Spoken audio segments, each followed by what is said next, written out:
Dolly Parton wig time.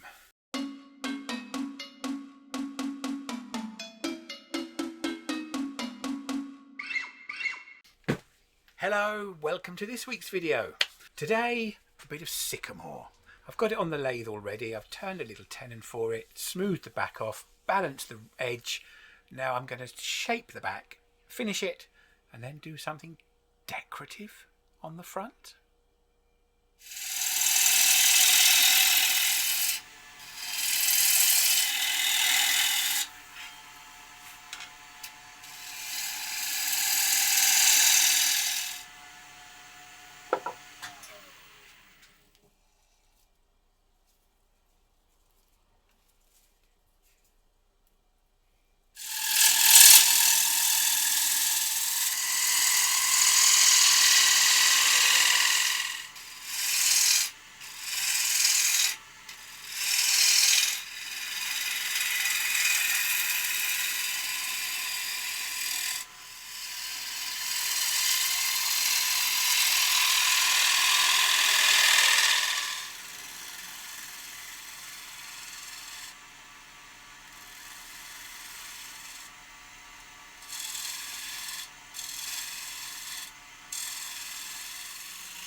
Right, so here we go, speeded up footage of me making a right old mess with different ways of putting paint on and scraping it around and texturing it and just having a good old play session. Also, I guess, showing that you can do the most outlandish things with paint to a piece of wood and it doesn't really suffer much damage, because as you can see, I get it back to bare wood quite quickly. I think I like this one the best. Ruined it there, really ruined it there, and wiped it all off. Right, let's clean that off and show you what really the point of today's video is: a combination of using pyrography, a router jig and a rotary tool to add some texture and of course some colour. There's me trying to work out how many gaps I need to leave on my indexing head. So the rim is flat at this point and I'm cutting a long channel with a round-nosed 6mm router cutter, but I want it to be tapered. So once I've done the colouring, and here I am just spraying some of the Chestnut Spirit stains blue, I'm doing it from various angles so I fill the whole of the channel, and a little bit of yellow to add a bit more variety and shading to it, a bit of gradient, a bit of green and a bit of splattering. Once that's all done, then I want to work on the shaping of those channels. They're a bit sort of bold and stark at the moment. So if I put a slight slope on the rim, and I'm using here a 3/8 bowl gouge to do that, that will cause them to taper and they look a little bit more refined. I know it's not a word we normally associate with the things that I I produce. And the reason for this voiceover is, for some reason, my microphone wasn't recording the sound for all of this footage. And all of this was done in one session. You're getting it reduced to a few minutes. I think it took me about 2¼ hours. Sanding, of course, to get a smooth surface. I'm not going to be able to come back and do a lot of sanding on this. but I'm just showing you a bit of the sanding and a bit of cleaning up with my USB charged air pump gun thing from Amazon. Stains, so this is the chestnut red and green going on, just to provide some background colour. A lot of this is going to be cut away. I'd prefer to put the background colour on at this stage, and then to soften that rather harsh contrast between red and green, a bit of yellow to combine them, blend them together to soften the harshness of that contrast, make something a bit softer looking, almost a bit like an autumn field of leaves. Cup burr. Now this is a cup burr, I suppose it's about 3 or 4 millimeters. I have got a filter off to the right that's helping to pull some of the smoke away. Do make sure you wear a proper mask when you're doing this burning. After the cup burr, I make the little paths between them, and I'm using here a little 2 millimeter burr in my rotary tool. You can do this in a Dremel if you've got a Dremel. I do find the thinner body of this rotary tool easier to manage, certainly for long applications.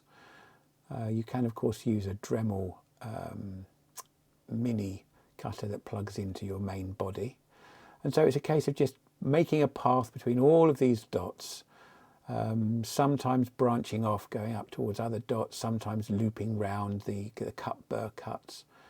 And this really is something that you want to be comfortable for. So I'm sitting down on a stool, but I think really it would be better to take it off the lathe headstock, as I can't rotate this lathe headstock.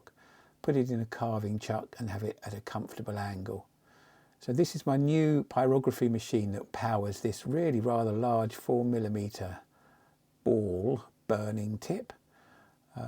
Obviously the more pressure, the more it heats, you burn a bit of a deeper hole more easily, but you can judge the depth of the hole obviously by how much contact and pressure you make with the cutter. Similarly here with this little burr cutter in the rotary tool, a little light pressure, you get a little tiny dot, so you can put some nice variety in there. Now whether there's any sort of artistic merit in this pattern, I'll leave that to your own view of what art is. For me, this is a decorative pattern. The colouring on it looks a little muted. I'd like it to be a bit bolder and a bit brighter, but it was fun just working away, plugging those gaps with the burner and with the rotary tool, and this idea of all the dots being linked up is something that I was aiming for. I haven't gone for any sort of repeated pattern. I'm just going for something a bit random, a bit well, random's actually the wrong word, isn't it? Because it's not random what I'm doing. It's actually quite deliberate. So I'll leave it to you to, as I say, make up your mind about this as an artistic endeavour.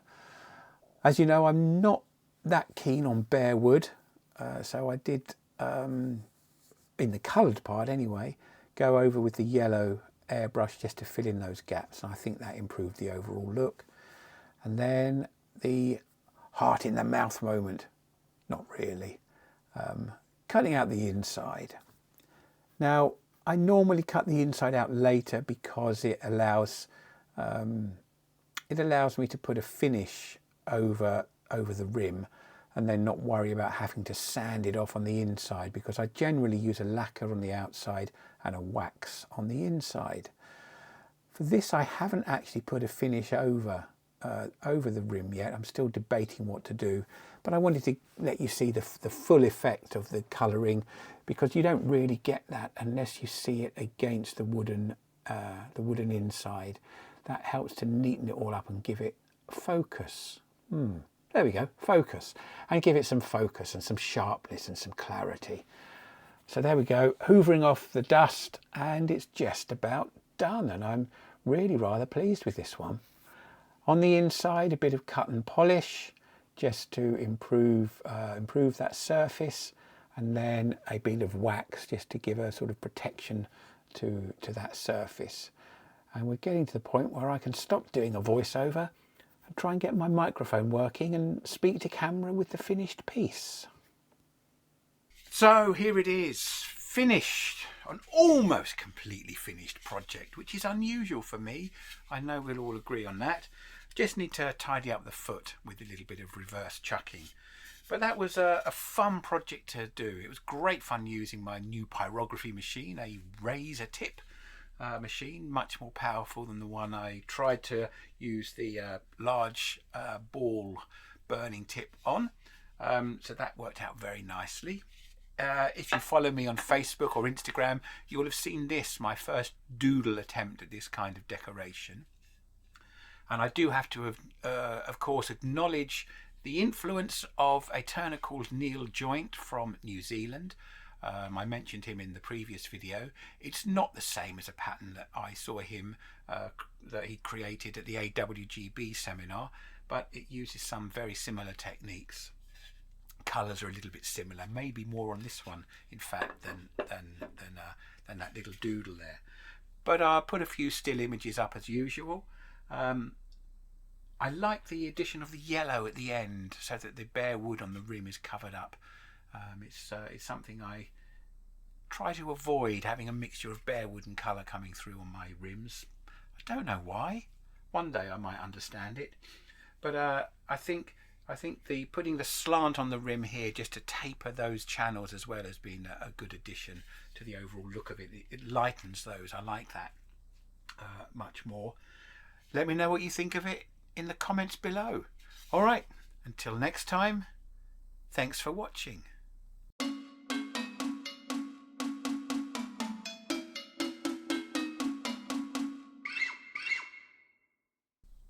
Yes, I've been holding this platter like this all the time through the credits. Just a reminder, if you haven't signed up to my newsletter, and one of the benefits of that is getting access to a free Zoom event, usually monthly, maybe a little longer than that on occasions throughout the year, then use the link in the description below and sign up. And I hope to see you at a future free Zoom event. All right, go and watch something a little less interesting instead. Cheers.